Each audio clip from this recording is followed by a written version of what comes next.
Hemos estudiado varios elementos del orden de salvación, el ordo salutis, y la mayoría de estos elementos han sido monérgicos, aunque no todos. Y al principio vimos que algunos son monérgicos, en el sentido de que Dios hace todo, y otros son sinérgicos, y ahí hay Dios inicia, Dios hace la obra, pero hay participación activa de nuestra parte. Y también hemos visto que algunos cambian, no sé si carácter sea la palabra más adecuada, pero nos cambian adentro, hacen un cambio dentro de nosotros, y otros cambian nuestro estado oficial delante de Dios. Por ejemplo, si pensamos en el llamamiento o en la regeneración, observamos que son monérgicos, sin embargo hacen un cambio en nuestro carácter, no tanto de nuestro estado. Por el otro lado son justificación y santificación, que son monérgicas. Justificación y adopción son monérgicas y son cambios de estado delante de Dios. No cambia tanto el carácter de la persona, o no cambia el carácter, más bien cambia el estado, de un estado a otro estado.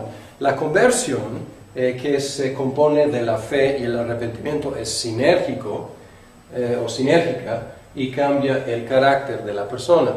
Y vamos a ver tres elementos más en el día de hoy, que son la santificación, la perseverancia y la glorificación. Y la glorificación, el último elemento, Berkov no lo trata en la neumatología, lo trata en la escatología. Y de alguna forma pertenece a los dos temas. Aquí vamos a tocarlo ligeramente. Entonces, si pensamos en la santificación, es sinérgica porque hay cooperación y es un cambio de carácter. Igual la perseverancia es sinérgica y es cambio de carácter. Realmente los dos que estudiamos hasta ahora, que son del estado, son justificación y adopción. Pero cuando pensamos en glorificación, es monérgica y parece que es un cambio de carácter y de estado delante de Dios. Entonces, bien, esto es como para tratar de ver los diferentes elementos desde estas perspectivas.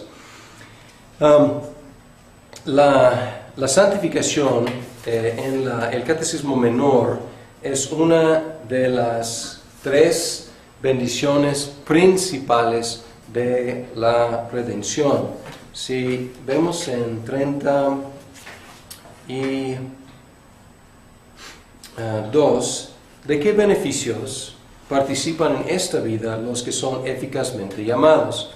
Los que son eficazmente llamados participan en esta vida de la justificación, de la adopción y de la santificación, y de los varios beneficios que en esta vida acompañan a estos o se derivan de ellas. Pues aquí son las tres, para Westminster, los tres principales beneficios: justificación, adopción y santificación. Y aquí los otros dos son bendiciones instantáneas: justificación una vez para siempre, adopción una vez para siempre. Mientras que la santificación es diferente, es una obra prolongada. Los otros dos transforman el estado delante de Dios, mientras la santificación transforma el carácter del creyente. El enfoque de la justificación es la muerte de Cristo por nosotros, mientras que el enfoque de la santificación es nuestra participación en la muerte de Cristo. Entonces, podemos ver en Gálatas 2:20, un texto bien conocido, estos dos énfasis que dice: he sido crucificado con Cristo, y ya no vivo yo, sino que Cristo vive en mí. Lo que ahora vivo en el cuerpo, lo vivo por la fe en el Hijo de Dios, quien me amó y dio su vida por mí. Y aquí en un solo versículo las dos preposiciones, con y por, están ahí. Ando agripado, pero estoy saliendo. Pero ahí están, con y por. Y el enfoque de la justificación es por, en lugar de, y el enfoque de la santificación es con, que nosotros participamos con Cristo. Y yo dije que aquí, déjenme leer 35, porque dice, ¿qué es la santificación? Y acuérdense que la justificación y la adopción empiezan de la misma forma. Dicen, la justificación es un acto de la libre gracia de Dios, adopción es un acto de la libre gracia de Dios, santificación es aquella obra de la libre gracia de Dios. Y están tratando de marcar la diferencia ya. Las tres de la gracia de Dios, sin embargo, la santificación es una obra. Sin embargo, a veces los teólogos hablan de la santificación definitiva y la santificación progresiva. Y al hablar de la santificación definitiva, no estamos hablando de perfeccionismo, el cual Berkhoff critica en algunas páginas, pero lo que Westminster enfatiza es la santificación progresiva, el crecimiento poco a poco durante el resto de la vida en la fe, en la gracia, en las buenas obras. ¿Qué es la santificación definitiva? En un sentido, es idéntica a la regeneración, y a lo mejor por eso no tiene que tratarse aparte, pero la santificación progresiva es la realización de esa nueva vida implantada en nosotros en la regeneración. Entonces, está bien, o sea, no hay que multiplicar categorías, pero debemos reconocer que la santificación empieza con la regeneración. Somos hechos nuevos. Y luego, este ser hecho nuevo es un proceso también que se lleva a cabo durante el resto de la vida. Sin embargo, hay un aspecto de la santificación definitiva que es cuestión de estado o identidad más que cambio moral.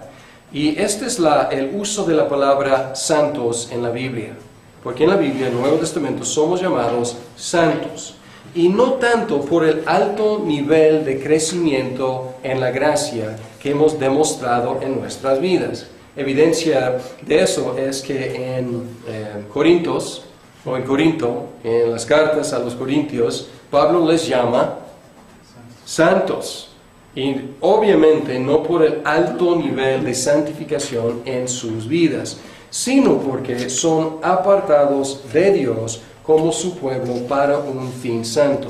Entonces, ¿qué estamos diciendo? Estamos diciendo que en la santificación, cuando hablamos de santificación definitiva, queremos hacer una de dos cosas.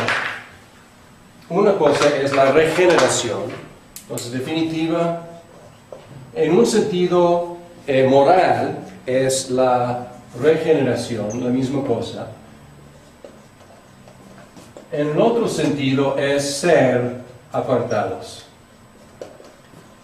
por Dios. Entonces, en esos dos sentidos es algo que pasa una vez para siempre. La nueva vida implantada en nosotros y apartados definitivamente para Dios. Y esto es más cambio de interior y esto es cambio de estado, que somos ahora, somos los santos de Dios.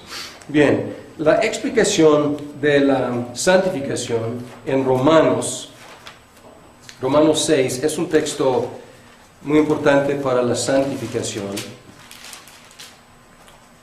Y aquí el contexto es el argumento que Pablo hace a favor de la justificación en los 5 primeros capítulos de Romanos. Y él llega a un clímax, a una conclusión, diciendo en el versículo 20 de capítulo 5, dice, pero ahí donde abundó el pecado, sobreabundó la gracia. Pues alguien empieza a calcular en su mente. Queremos que sobreabunde la gracia, ¿no es cierto? ¿De acuerdo? ¿Qué hacemos? Pecamos. O sea, es obvio. Es una conclusión aparentemente lógica y completamente falsa. Y Pablo empieza el capítulo 6 diciendo, ¿qué concluiremos? Ya anticipando esa conclusión. Vamos a persistir en el pecado para que la gracia abunde de ninguna manera. Y así hace la transición de su argumento a favor de la justificación a hablar de la santificación, diciendo que las dos tienen que andar de la mano siempre. Y la respuesta que Pablo da no es una respuesta moralista, ni mucho menos legalista. Está apelando a quienes somos. Y en un sentido está apelando a qué hemos sido hechos en Cristo y cuál es nuestro nuevo estado en Cristo. Y él dice, de ninguna manera, nosotros que hemos muerto al pecado, ¿cómo podemos seguir viviendo en él? ¿Acaso no saben ustedes que todos que fuimos bautizados para unirnos con Cristo Jesús, en realidad fuimos bautizados para participar en su muerte? Entonces aquí ya no es sustitución. Ya no es el énfasis en que Cristo haya muerto por nosotros, sino el énfasis en nuestra participación. Él dice, ¿quiénes somos nosotros, los bautizados? ¿Quiénes somos, los creyentes? ¿Qué somos? Somos los que hemos participado en la muerte de Cristo. Hemos sido unidos con Cristo en su muerte y hemos sido unidos con Cristo en su resurrección. Y aquí dice... voy a seguir leyendo. Dice que fuimos bautizados para unirnos con Cristo. En realidad fuimos bautizados para participar en su muerte. Por tanto, mediante el bautismo fuimos sepultados con Él en su muerte, a fin de que así como Cristo resucitó por el poder del Padre, también nosotros llevemos una vida nueva. Muertos con Cristo, resucitados con Cristo. Y así va. El argumento sigue ahí y hay mucho énfasis en con. Versículo 5, unidos con Él en su muerte, unidos con Él en su resurrección. Versículo 6, con Él para que nuestro cuerpo pecaminoso perdiera su poder. Versículo 8, si hemos muerto con Cristo, confiamos que también viviremos con Él. Y el resultado de esta muerte con Cristo es lo que Berkhof llama la mortificación del pecado. El resultado es que ya no estamos bajo el dominio del pecado. En el versículo 6 dice, sabemos que nuestra vieja naturaleza fue crucificada con Él para que nuestro cuerpo pecaminoso perdiera su poder, de modo que ya no siguiéramos siendo esclavos del pecado, porque el que muere queda liberado del pecado. La idea aquí, la imagen es un esclavo. ¿Qué esperanza fuera de la emancipación? ¿Qué esperanza tiene un esclavo de ser liberado de su amo? La muerte. O sea, es su salida, la muerte. A menos que haya una ley o, pues no sé, una guerra o se escape, pero, o sea, es esclavo para la vida hasta que muera. Y luego su ex amo puede hacer lo que quiera, pero ya no tiene dominio sobre él. Puede gritarle, puede golpearle, puede hacer lo que quiera, pero ya no tiene que obedecer su ex amo. ¿Por qué? Porque ya murió con respecto a su ex amo. Y para seguir con la ilustración, resucita para un nuevo amo. Ya está con obligación, con responsabilidad con el nuevo amo, que aquí es Dios o es la justicia. Y aquí el versículo 14 dice, así que el pecado ya no tendrá dominio sobre ustedes, porque ya no están bajo la ley, sino bajo la gracia. Y aquí hay tres verbos que debemos señalar, porque parece que hay es santificación por fe, y no es santificación, no es justificación por fe y santificación por obras, aunque nosotros cooperamos. Pero aquí hay declaraciones de fe, y hay tres verbos que hacen patente que es por fe. Si ven en el versículo 3, dice, ¿acaso no saben ustedes que todos fuimos bautizados para unirnos con Cristo? En realidad fuimos bautizados para participar en su muerte. Entonces, primero apela a lo que sabemos, y vimos que es un aspecto de la fe, el conocimiento, la notitia. Entonces aquí no saben. Y luego, en el versículo 11, utiliza otro verbo, dice, considérense. Y aquí es un mandato, es un imperativo. Considérense muertos al pecado, pero vivos para Dios en Cristo Jesús. Y otra vez es una declaración de fe, o un acto de fe. Es lo que yo sé que yo fui bautizado, yo tengo fe, fui bautizado con Cristo, resucitado con Cristo, es algo que sé.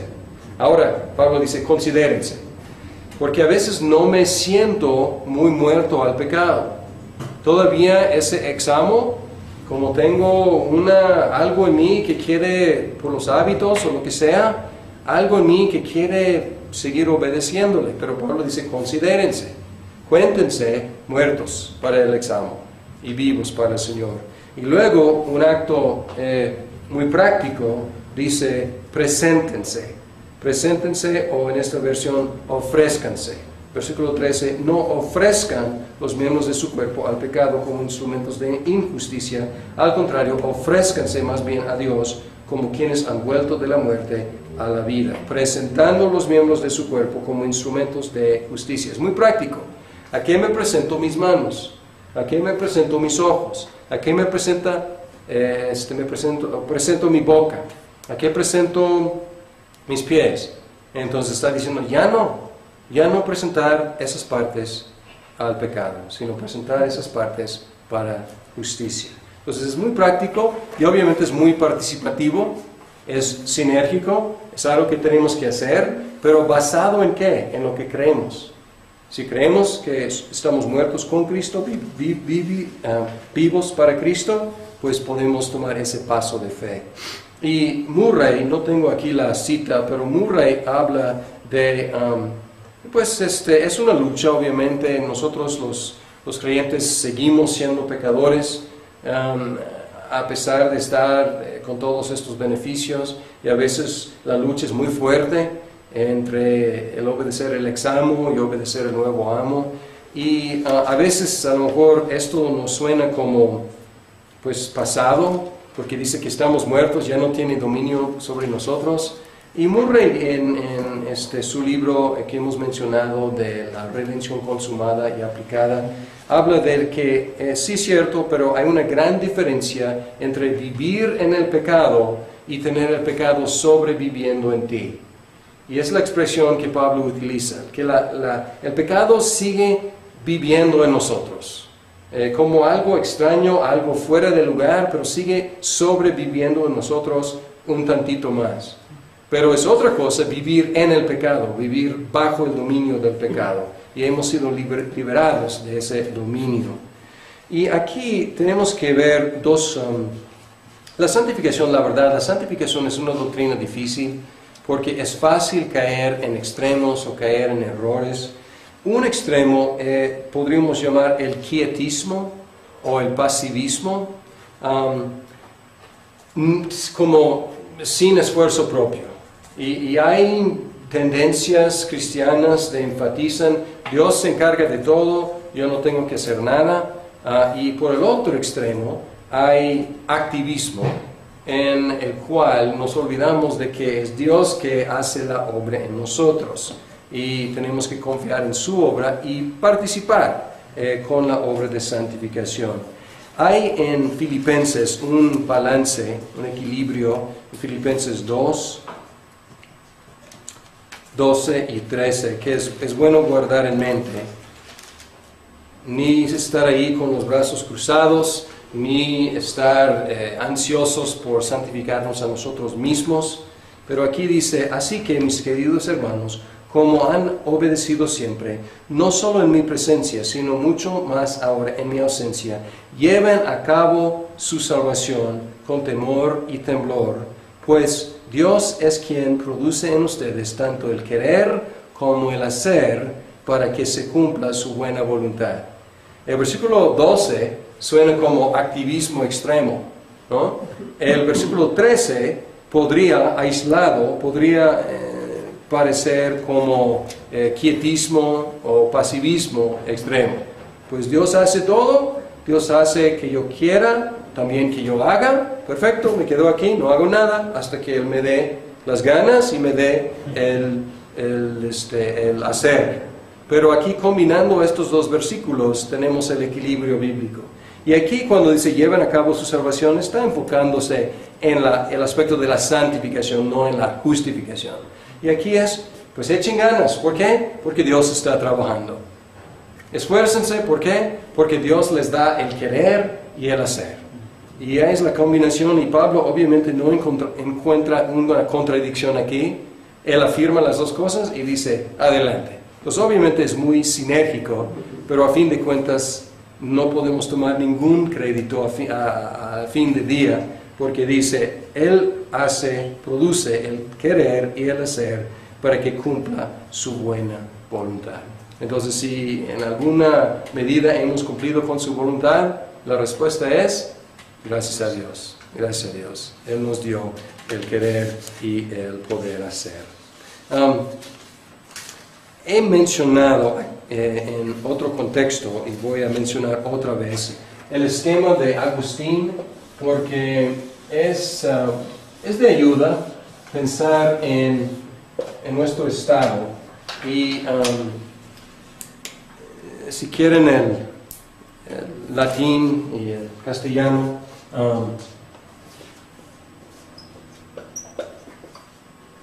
¿cómo es, no? Ajá. Doble, no, sí, doble C. Ok, y luego tenemos, ¿dónde está?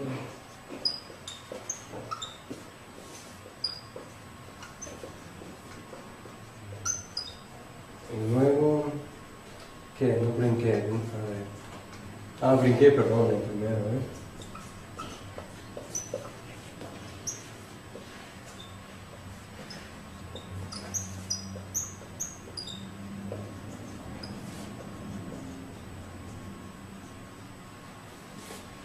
Ok, y luego.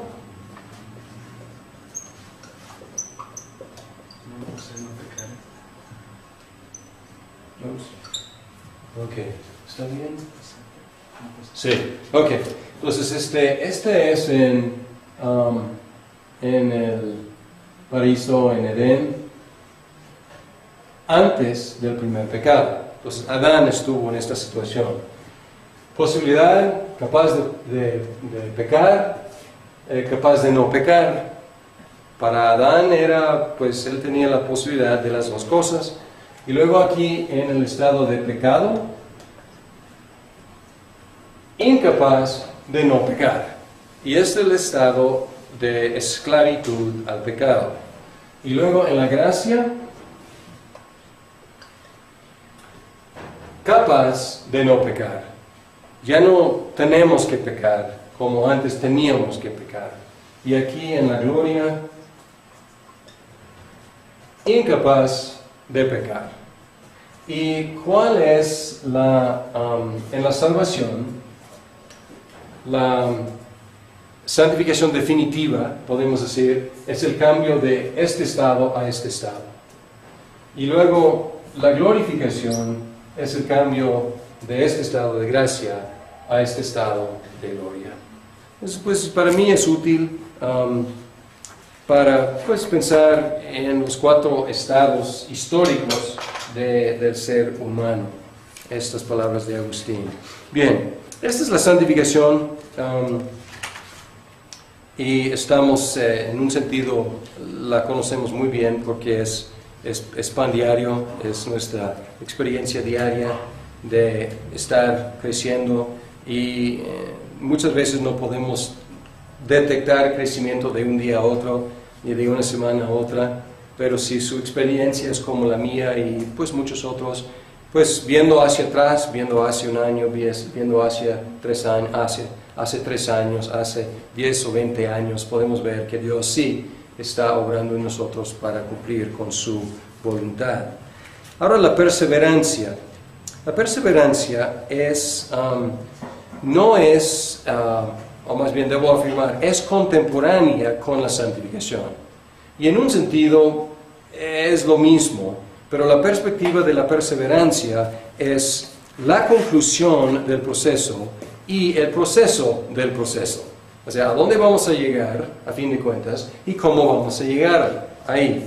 En la Confesión, capítulo 17, habla de la perseverancia.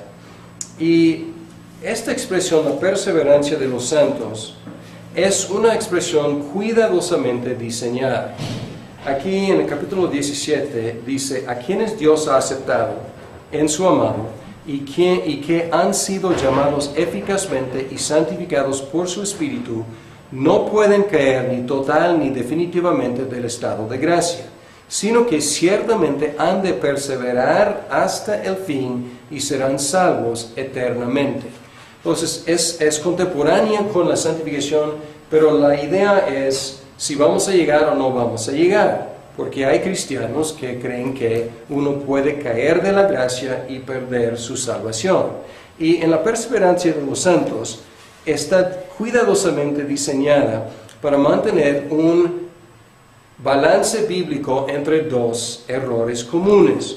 Por un lado, los cristianos que ya mencioné, acabo de mencionar, que afirman que es posible que un cristiano caiga definitivamente de la gracia y pierda su salvación y se condene.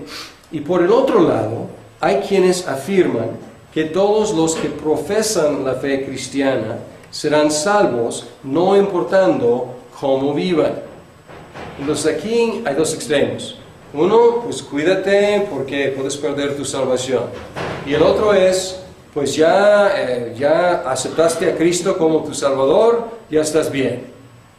Pues mataste a 20 personas, eres adúltero, eres ladrón, etcétera, etcétera, pero no, aceptaste a Cristo, no tienes que preocuparte. Entonces, los dos son extremos. La doctrina reformada afirma que todos los verdaderos creyentes perseverarán hasta el fin en la fe y en las buenas obras, y así serán salvos. Los santos, ¿qué son? Los que perseveran en la fe.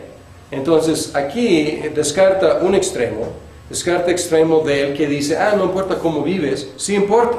Tienes que perseverar en la fe para ser salvo. Es lo que Cristo dijo en Mateo 24:13. Dice, el que persevere hasta el fin será salvo.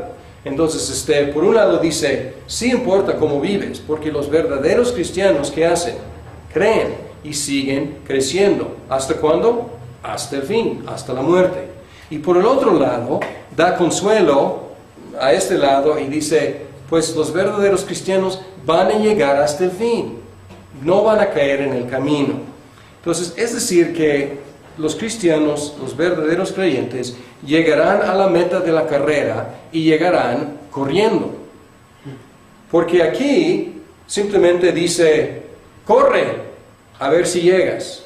Y aquí dice, llegarás. ¿Y cómo? Pues llegarás. O sea, ya compraste el boleto para entrar en la carrera y llegarás. Y la perseverancia de los santos dice, llegarás corriendo. Y por eso es perseverancia. Y esto contrasta, muchos cristianos hablan simplemente de la seguridad de la salvación. La seguridad de la salvación es parte de la idea de la perseverancia, pero no es todo. Porque la seguridad de la salvación simplemente dice que llegarás, pero no dice cómo llegarás. Y llegarás confiando en Cristo hasta el fin. Y básicamente es una descripción, una definición de un verdadero santo, que es el que persevere hasta el fin. Y esto evita, por un lado, desesperación y también evita presunción. Estimula la confianza y estimula al mismo tiempo la diligencia. Porque la verdad es terrible vivir como los de este lado, y he conocido a hermanos que tenían lo que Berkov describe como una tendencia perfeccionista, creyendo que morir con Cristo significa ya no pecar, y luego ¿qué pasaban con ellos? Pecaban. Y luego venían conmigo, pues perdí la salvación y porque pequé, o sea, estaban en una montaña rusa terrible. Al mismo tiempo, hay muchos, probablemente por culpa nuestra, de tipos de evangelismo, que quieren asegurar la salvación inmediatamente. Pues ora esta oración conmigo, y luego firma aquí, y ya naciste de nuevo, ya eres creyente, ya vas al cielo. Y no por culpa de ellos, ellos salen pensando que pues ya boleto sellado y ya están bien. Y pues en muchos casos no ha habido realmente un cambio en ellos, no ha habido regeneración, simplemente han repetido pues una oración que a lo mejor entendieron, no entendieron, no sé. Pero pues es un problema también. Muchos que tienen presunción y otros, o sea, presunción porque creen que están bien cuando no están bien, y otros que tienen desesperación, creen que no están bien cuando realmente están bien, porque ¿qué están haciendo? Perseverando en la fe. Entonces tratan de evitar esto. Esta expresión es la perseverancia de los santos, es capaz de abarcar la información bíblica, las promesas bíblicas, crees en Jesucristo y serás salvo. Y es una promesa bíblica. Y la perseverancia de los santos abarca la promesa. También abarca y incluye las amenazas. Pues como las amenazas en Hebreos. Los destinatarios de la carta a los Hebreos estaban tentados a tirar la toalla. Y la amenaza es: no tiren la toalla o van a caer perdidos, como los israelitas cayeron en el desierto. Y pues la perseverancia de los santos incluye este tipo de amenaza o de advertencia, podemos decir. Sigue adelante, sigue creyendo, no vuelvan atrás. Porque los que llegan al fin son los verdaderos creyentes.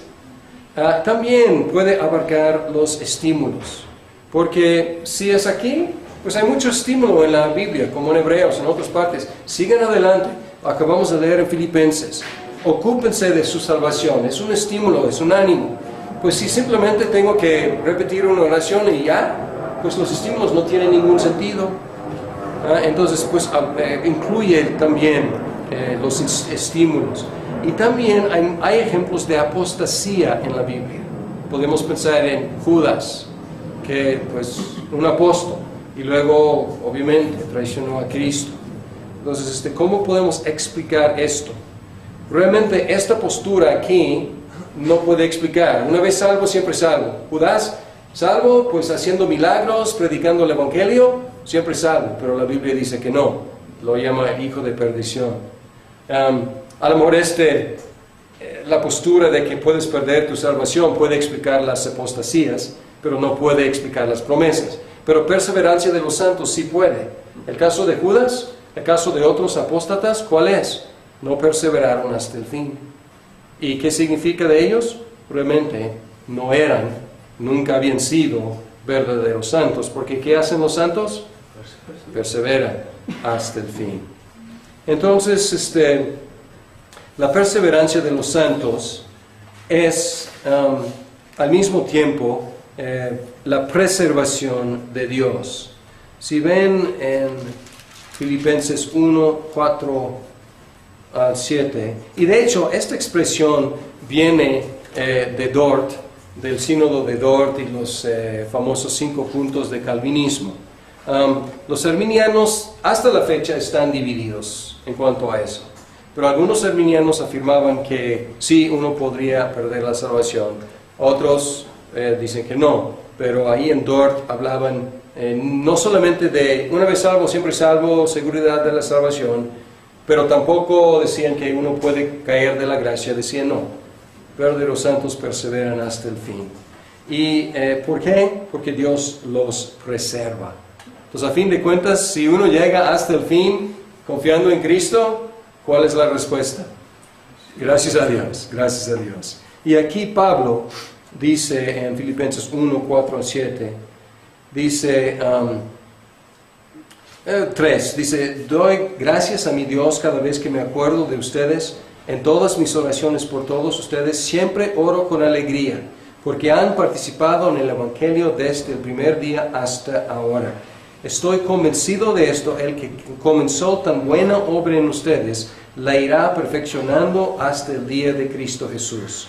Es justo que yo piense así de todos ustedes, porque los llevo en el corazón, pues ya sea que me encuentre preso o defendiendo y confirmando el Evangelio, todos ustedes participan conmigo de la gracia que Dios me ha dado. Entonces aquí vemos el equilibrio. Está diciendo: Dios los va a llevar hasta el fin. Él dice, el que comenzó tan buena obra en ustedes, la irá perfeccionando hasta el día de Cristo Jesús. Pero a veces quitamos de su contexto, como si aplicara a todos. Pablo lo aplica a los filipenses. ¿Por qué? Porque ¿qué hacían? Perseveraban en la fe. Él vio que ellos seguían creyendo, seguían creciendo, seguían trabajando, y él dijo, es evidencia. Obviamente ustedes están en el camino de la perseverancia y Dios los va a perfeccionar hasta el fin.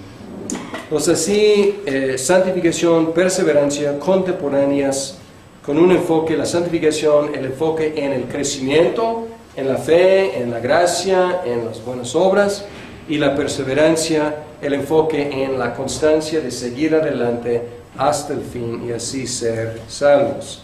La glorificación es este último brinco desde este estado al estado final. Ni Westminster ni Berkhoff incluyen este beneficio en el Ordo Salutis, pero si estamos regresando a nuestro bosquejo básico en Romanos 8:30, ahí está. Entonces nuestro bosquejo básico, si se acuerdan, a los que predestinó también los llamó, a los que llamó también los justificó, a los que justificó también los glorificó. Entonces ahí hemos estado construyendo sobre esta cadena, agregando otros eslabones en la cadena. Y aquí es la conclusión. Sin embargo, vamos a tocar otra vez en la escatología, entonces no vamos a dedicar mucho tiempo ahora. Vale la pena reconocer su relación con otros elementos, porque según Romanos 8:29, la glorificación es la meta de la predestinación. Dice, porque a los que Dios conoció de antemano también los predestinó a ser transformados según la imagen de su Hijo, para que Él sea primogénito entre muchos hermanos. Entonces, la meta de la predestinación es la glorificación.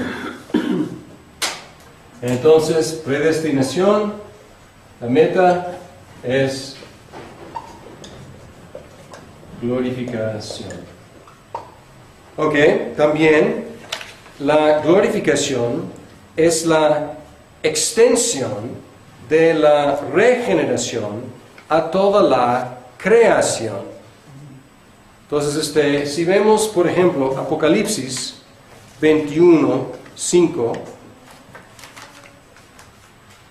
porque en la regeneración tú eres regenerado, yo soy regenerado, individual, personal, humano. En Apocalipsis 21:5 dice que el que estaba sentado en el trono dijo, yo hago nuevas todas las cosas. Si alguien está en Cristo, pues nueva criatura, nueva creación, pero aquí dice, yo hago nuevas todas las cosas. Y añadió, escribe porque estas palabras son verdaderas y dignas de confianza. Entonces la regeneración, este concepto se amplifica. Ya la glorificación es ¿qué? Regeneración cósmica. Todo el cosmos es regenerado. Ahora la justificación. La justificación, ya somos justificados, pero todavía hay un día de juicio. Y vamos a estudiar eso en la escatología personal. Pero la justificación, uno podría decir, pues, ¿para qué un día de juicio? Ya hemos sido declarados justos delante de Dios. Pero en el día de juicio, en el día de la glorificación, es la justificación, podemos decir, pública y muy pública, delante del universo, delante de todos. Entonces, regeneración cósmica, justificación ante todo el público, declarados justos. Y también la glorificación es el aspecto corporal de la adopción. ¿Se acuerdan que vimos la cuestión de ya y todavía no de la adopción en Romanos 8? Romanos 8:23, que dice que estamos esperando nuestra adopción, y luego explica qué es. Es la transformación o la redención de nuestro cuerpo. Entonces, la glorificación es también la adopción corporal. Ya los hijos adoptados llegan a casa, corporal, físicamente. Y también es la conclusión del proceso de la santificación, porque pues ya seremos non posse peccare, incapaces de pecar, ya completamente santificados. Y hay buenos argumentos a favor de la idea de que la santificación es completa en el momento de la muerte. Sin embargo, hay un aspecto corporal, podemos decir corporativo, eclesiástico de la santificación. Porque si mi santificación termina como muero, pues Cristo llega después, en la glorificación es cuando Cristo llega. Entonces, es la santificación de la iglesia, la santificación completa. Podemos ver en Efesios un pasaje que se lee en las bodas, y aquí dice, Efesios 5, 25 al 27, dice, de los esposos aman a sus esposas, así como Cristo amó a la iglesia, y se entregó por ella para hacerla santa. ¿Cuándo va a hacerla santa? Dice, Él la purificó lavándola con agua mediante la palabra, para presentársela a sí mismo como una iglesia radiante, sin mancha, ni arruga, ni ninguna otra imperfección, sino santa e intachable. Entonces aquí podemos ver que el proceso de la santificación, a lo mejor mi proceso de santificación termina cuando muero, ¿ok? Pero ¿qué de la iglesia? ¿Cuándo va a estar sin mancha, sin arruga, completamente pura y perfecta? Pues cuando Cristo venga otra vez en la glorificación. Y en Apocalipsis, aquí tenemos esta imagen. Dice, Apocalipsis 21, dice, después vi un cielo nuevo, una tierra nueva, porque el primer cielo y la primera tierra habían dejado de existir, lo mismo que el mar. Vi además la ciudad santa, la nueva Jerusalén, que bajaba del cielo, procedente de Dios, preparada como una novia hermosamente vestida para su prometido.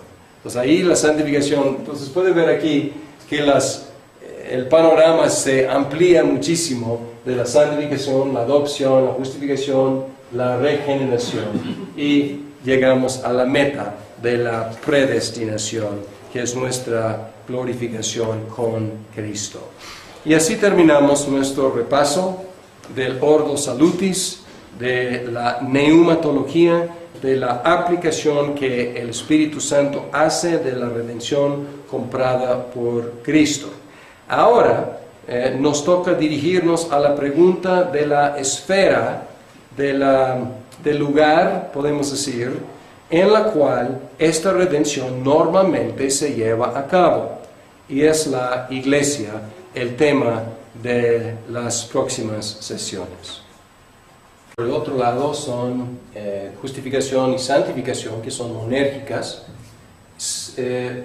Justificación y adopción son monérgicas y son cambios de estado delante de Dios. No cambia tanto el carácter de la persona, o no cambia el carácter, más bien cambia el estado de un estado a otro estado.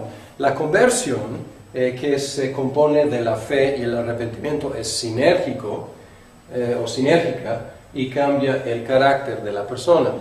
Y vamos a ver 3 elementos más en el día de hoy, que son la santificación, la perseverancia y la glorificación.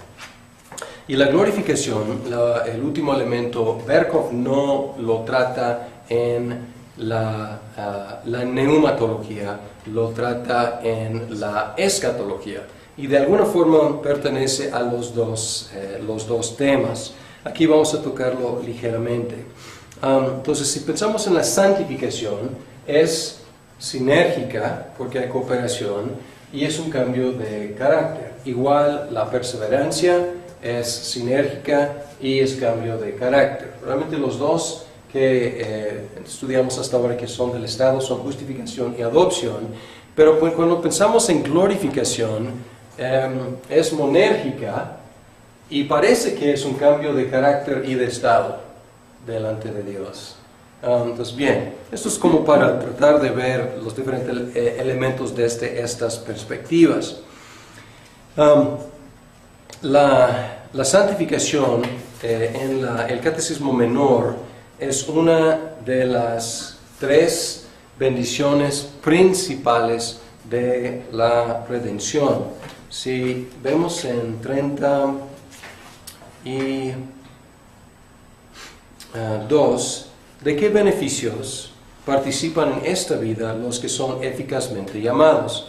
Los que son eficazmente llamados participan en esta vida de la justificación, de la adopción y de la santificación, y de los varios beneficios que en esta vida acompañan a estos o se derivan de ellas. Pues aquí son las 3, para Westminster, los 3 principales beneficios: justificación, adopción y santificación.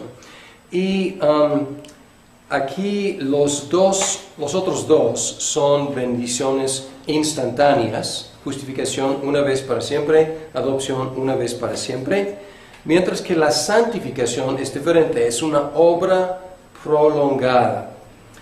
Los otros dos transforman el estado delante de Dios, mientras la santificación transforma el carácter del creyente. El enfoque de la justificación es la muerte de Cristo por nosotros, mientras que el enfoque de la santificación es nuestra participación en la muerte de Cristo. Entonces, podemos ver en Gálatas 2:20, un texto bien conocido, estos dos énfasis que dice: he sido crucificado con Cristo, y ya no vivo yo, sino que Cristo vive en mí. Lo que ahora vivo en el cuerpo, lo vivo por la fe en el Hijo de Dios, quien me amó y dio su vida por mí. Y aquí en un solo versículo las dos preposiciones, con y por, perdón, están ahí. Ando agripado, pero estoy saliendo. Pero ahí está, con y por. Y el enfoque de la justificación es por, en lugar de, y el enfoque de la santificación es con, que nosotros participamos con Cristo. Y yo dije que aquí, déjenme leer 35, porque dice: ¿qué es la santificación? Y acuérdense que la justificación y la adopción empiezan de la misma forma. Dicen: la justificación es un acto de la libre gracia de Dios, adopción es un acto de la libre gracia de Dios, santificación es aquella obra de la libre gracia de Dios. Y están tratando de marcar la diferencia ya. Las tres de la gracia de Dios, sin embargo, la santificación es una obra. Sin embargo, a veces los teólogos hablan de la santificación definitiva y la santificación progresiva. Y al hablar de la santificación,